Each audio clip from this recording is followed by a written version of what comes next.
Lucie alone, there are almost 1,000 single-family home listings. How do you stand out? You better get fired up. Lissette, how you doing? I'm awesome. How are you, Joe? You are awesome. I'm awesome too, man. Happy Monday. Today, Happy guys, day. we're going to talk about different things that you as a seller or your listing agent can do to make your listing stand out, right? It is still a seller's market. And I'll tell you, inventory did come up in late of 2020, which helps buyers, right? It's really nice. But it doesn't so much help the sellers. But now the inventory is coming back down. So we're seeing a lot of multiple offer situations. The more you can get of that, the more people you can attract into that situation as a seller or as a listing agent, the better result you're going to have, right? So we're going to give you different things you can do today to create that situation. Lissette, let's start off with some things that are going to cost the seller virtually no money, maybe a little bit of time, maybe a little bit of money, but nothing crazy. Kick us off. What ideas do you have? One of the biggest things and up front, one of the most important thing is just decluttering and cleaning up the property. Let's get the outside looking sharp. Let's get all those weeds out of the garden, and let's get all those appliances off of the kitchen countertop. I just went through a listing appointment the other day and I gave a few pointers. It was, really thoughtful homeowners who had the property in great condition, but just a couple pointers of like maybe taking a tablecloth off of the table. It shows so much better in pictures. And as the buyer walks through the property, it feels less cluttered. So just, yeah, start by cleaning and decluttering the property. That's a great one. And honestly, going in, there are different levels of suggestions you can make to sellers. But for the majority of people who are taking good care of their home, it's going to cost you $1,000, $1,500 tops for landscaping, all the different things you're going to do inside, some touch-up paint, whatever, and maybe a weekend, right? A weekend and $1,000 or $1,500 tops, you can do a world of wonders. So that's a great one. What else you got? For my sellers, what I love to do them is do a featured sheet.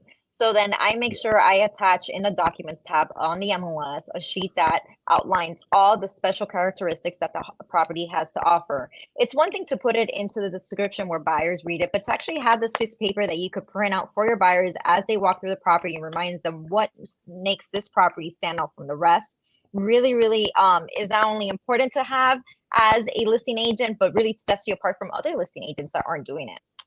Love that. We use that on all of our listings. And I'll say too, this is a little hard to control as a seller, but you can ask your listing agent to confirm they've done it. You also want to get all the other paperwork, right? I've got a signed HOA addendum, seller's disclosures, HOA application, any HOA documents, lead-based paint if your home was built before 1978. Why do you want all these things in? Because you don't want the buyer to ask for them after you've got an agreement signed. Once you get that agreement signed, if new information comes into the picture, there's reason for the buyer to be able to back out. But if you can get them to sign everything on day one, now your odds of success in keeping that deal together go up quite a bit. Lissette, what else you got? Let's do a video walkthrough. Video nowadays is what's catching everyone's attention. And as a seller, you sit down with your agent and find out what kind of marketing tools do they use. And videos is one of those that's not only going to catch the buyer's attention, but also let the buyer visualize themselves in this property before they even come out to see it. So definitely use the videos and use the social media, and that's going to grab a lot of attention and bring more buyers to your listing. Yeah, and one thing we have here in Florida more than maybe any other area in the nation is a lot of people coming in from out of state. So I really like to take a nice video of the inside of the home, also the outside. What does it look like in the neighborhood? Something that's short, 5-10 minutes that they'll watch. And then when I get people who are interested, but man, we're just not in the area, I can shoot them that video and they can get that feel of the home without having to be here. So that's a phenomenal idea.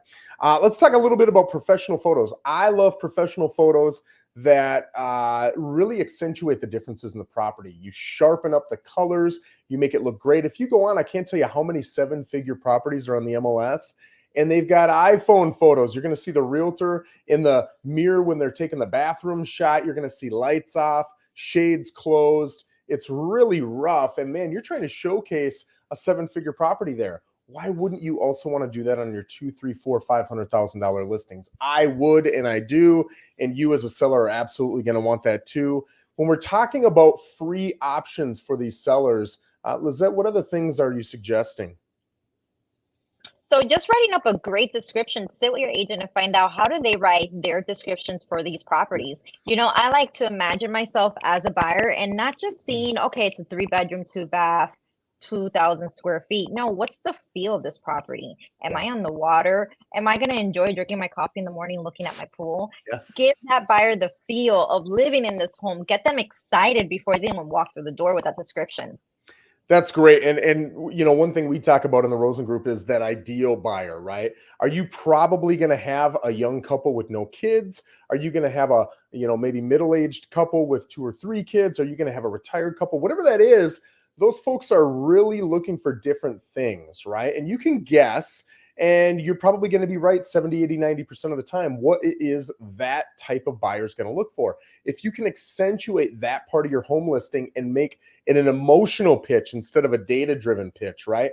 It's different to say, hey, it's got a Florida room overlooking a beautiful backyard. That's way different than enjoy a nice cold beverage at the end of the day while kicking your feet up and enjoying those beautiful Florida sunrises, sunsets, I guess, if it's the end of the day, from your spacious, completely window encased Florida room. Like now you're really accentuating the emotions involved and it gets them a little bit more interested. So that's a good one. Anything else that would cost little to no money for a seller, Lizette? So staging can cost little to no money. You don't have to break the bank when it comes to staging. And I think that goes hand in hand with the decluttering and cleaning up. If you have a vacant property, maybe there's some additional tables or chairs that you may have that can just sprucing up a room and not feel so vacant. And you could give that buyer the imagination of how they would lay out their furniture in the property. If you are still living in the property, maybe it's taking out furniture, moving around and putting it in a different room or placing it somewhere. So staging does not have to be expensive, does not need to cost you a lot or at all. But just a little bit of thought into that can go a long way. Perfect. And guys, I'm going to give you 6 additional ideas that would cost you money. But man, if you're really trying to separate yourself, these are the different things you can do. Number 1, you can bump up that commission payout, right? Of course, you want to keep your commission as low as possible. But if the commission you're offering to other buyer's agents goes up, of course, they're going to want to show it more. Of course, they're going to push that listing more, right? So you've got a whole sales force of every realtor in your local area pushing your listing because the commission's higher. Another one is bonus. You can give a bonus to the buyer's agent. I'm personally not a huge fan of bonuses because a lot of agents are used to searching for commission payout. They're not used to searching for bonuses, right? Doesn't mean they don't do it. I just think they do it at a higher rate. So if we're going to pump money in, I'd rather pump it in on that commission payout. But that's another option. Number 3, you can offer to cover some or all of their closing costs, especially if you're in a lower price point, maybe that $200,000 to $500,000 range. You're going to attract a first-time home buyer more often. That's where those people are going to need those closing costs. And now by offering it, you open up that buyer pool, right? So now you can get multiple offers. And of course, you got a better chance of getting higher offers. Another one is rate buy down. This is a big one lately, right? They got the 2-1 buy down, which is a little more affordable. It lasts for 2 years, or you can get them a rate buy down over the life of the loan.